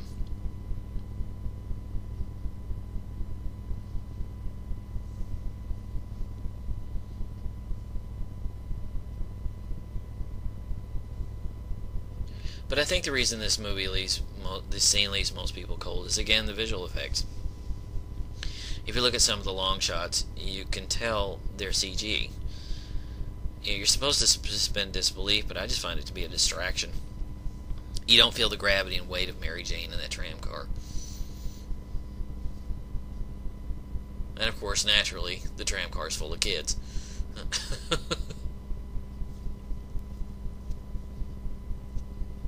But I will say that this is interesting because it has you can feel that this was, on the page. You can see this on the comic book page. And you can't tell me that they didn't get the technology right back in 2002, because I saw Star Wars, I saw Two Towers, I saw Harry Potter, and they did effects better than this, with the same technology at hand.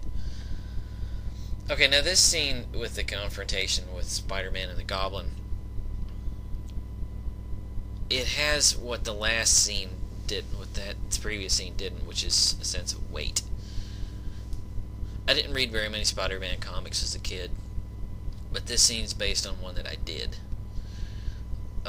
This scene and the one on the bridge were based on a very famous 1973 comic story arc called The Night Gwen Stacy Died. In the scene on the bridge, the Goblin captures Gwen Stacy, not Mary Jane. And I can't recall if the tram car was involved, but I know that Gwen never regained consciousness. Unlike Mary Jane, she wakes up. But the Goblin threw her off the bridge, and Spider-Man caught her in the web. And when he reeled her back up, he realized she was dead. Of course, whether or not she died because of the web or because of the Goblin, I don't know if they ever figured that one out. But the rest of the story happens more or less as it does here with the Goblin, with what happens to the Goblin.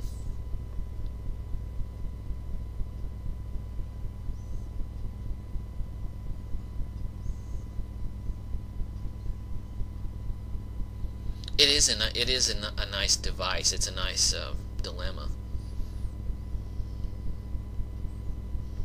and I love how Peter handles it.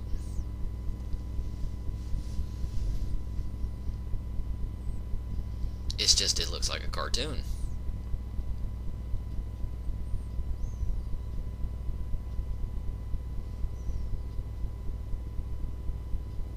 New Yorkers.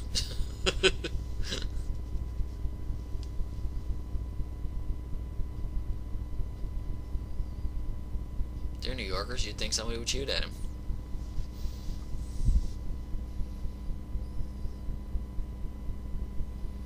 Landed on a garbage cow,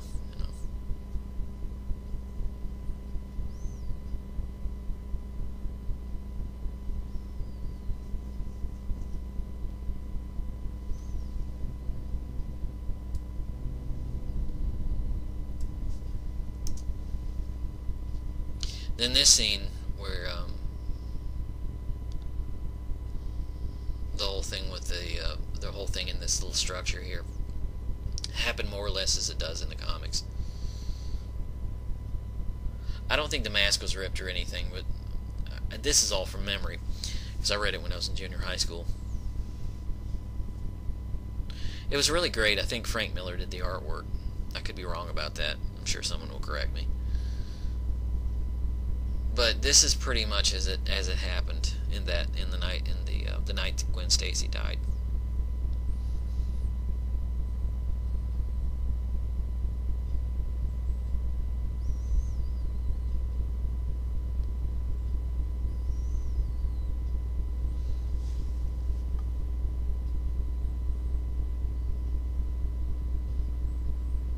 And of course, there's this whole thing with the glider. It's a classic part of the Spider-Man story. It's also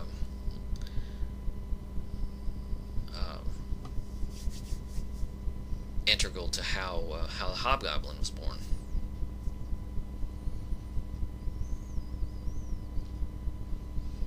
Less conversation, more action. Let's move on.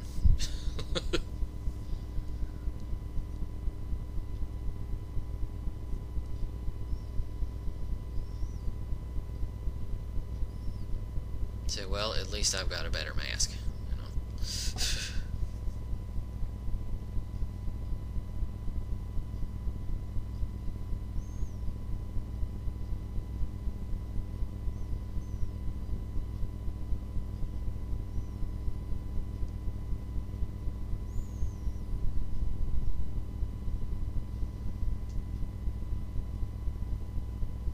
Why didn't he just move? He's smart about everything else. Why didn't he just move?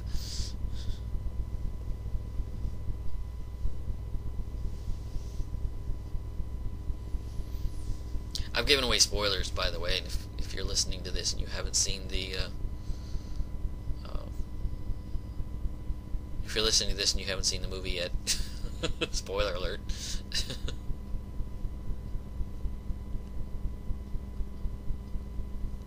Why is he punching the mask? What good does that do you?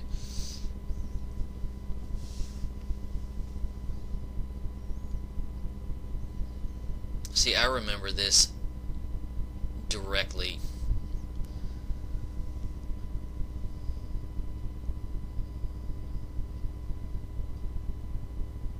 See, I remember this directly from the comic book. All of this stuff, almost every image, can be taken directly from that comic. It's as much Star Wars lore as Darth Vader revealing that he's Luke's father.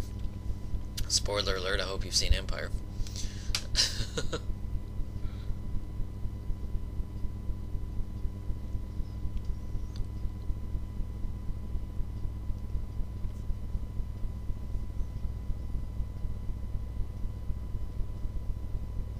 You can sort of feel that he's the good and the bad are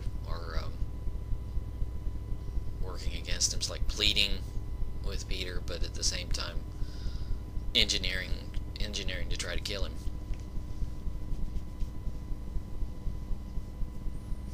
And the evil side takes over. Yeah, this is directly from the comic. I don't remember if he flipped. I think he ducked in the comic.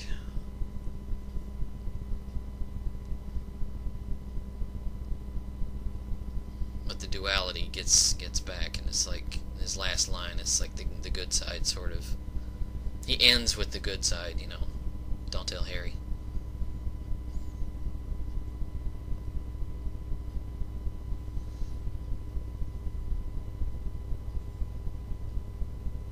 I will say the whole thing with the Norman Osborn, it is a sad story. I just wish it could have been told better.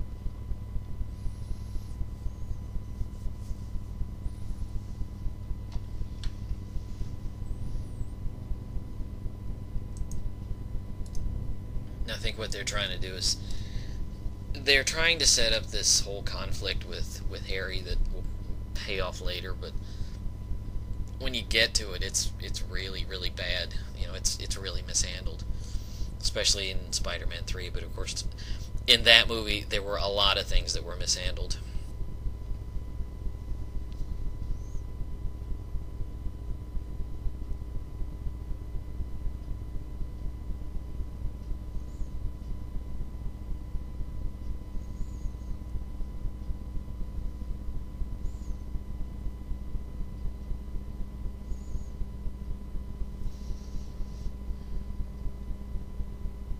Again, looking very much like James Dean.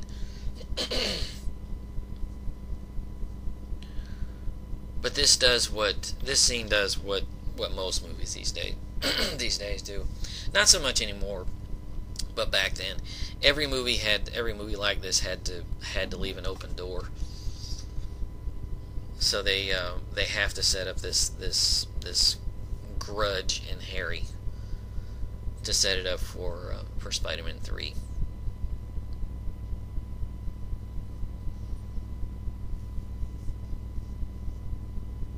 Which I hated the way they resolved it there.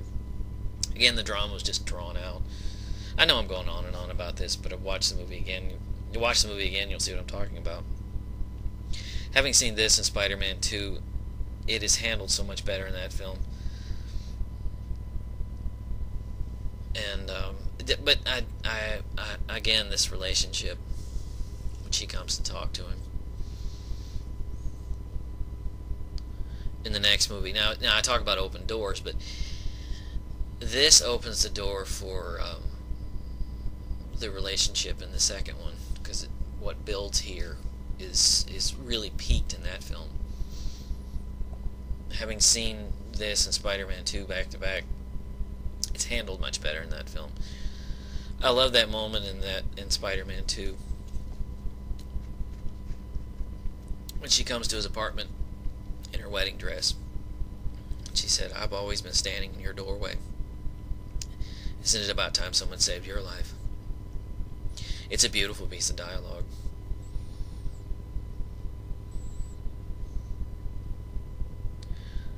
Maybe I could see this sort of as the kind of goopy sentiments that you aren't afraid of when you're a teenager. I don't know.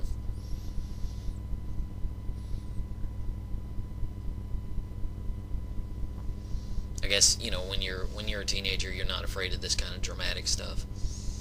When life settles in, it kind of seems corny.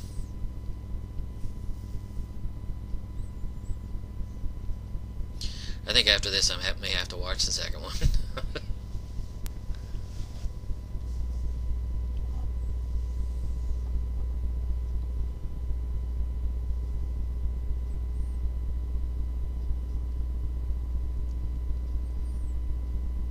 See, that when Harry's ticked off about what happened with his father, but he's also ticked off about what happened with Mary Jane. Kind of tugs at the heart,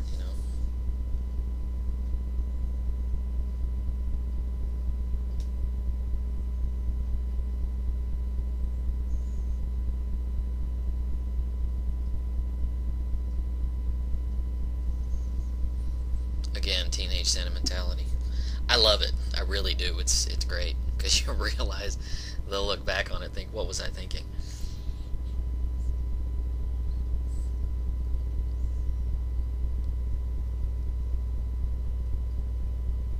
I will always be there for you. It's always the duality that superheroes have. It's like, how am I going to maintain a relationship while at the same time keeping my identity and keeping people safe?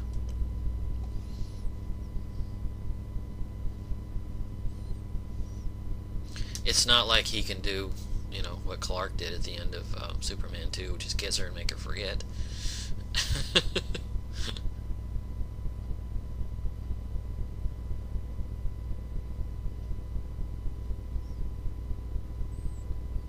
It's like, I have to break your heart to save your life. That's tragic.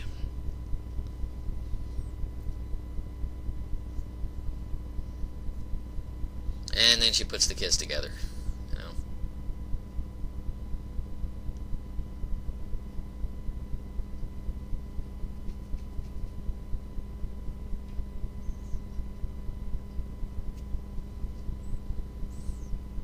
I don't know, but I think they parodied this in Iron Man.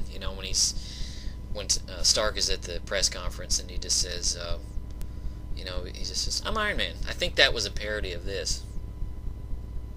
And of course, we got to end on an action scene. Send people out of the theater happy.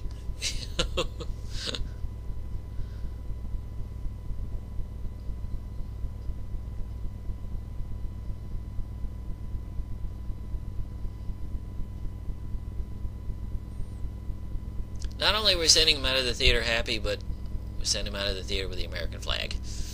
Send him out of the movie with the American flag. I know I've been complaining, but when you watch the movie shot for shot and you rewind it and go back and examine certain scenes, the cracks in logic begin to show in the visual palette and in the drama and in the characters. And I know this is not the movie to be broken down and examined piece by piece. I find it entertaining without finding it really great. I can see it as kind of a mindless escapism, but I've gotten to the point where I want some meat on the bone. I don't hate the first Spider-Man movie, I just have issues with it that I find it hard to overlook. It's better than some, and it's not as good as others. I think that about sums it up. I tried to be honest. I hope you're not too upset with me. Well, that's the first Spider-Man. I hope you've enjoyed listening to me go on and on about it. Join me next time when I'm going to go right across the street to DC to talk about another classic superhero. We're going to be taking a look at Tim Burton's Batman. And until then, I'm the Armchair Critic reminding you to please don't keep the commentary to yourself. See ya!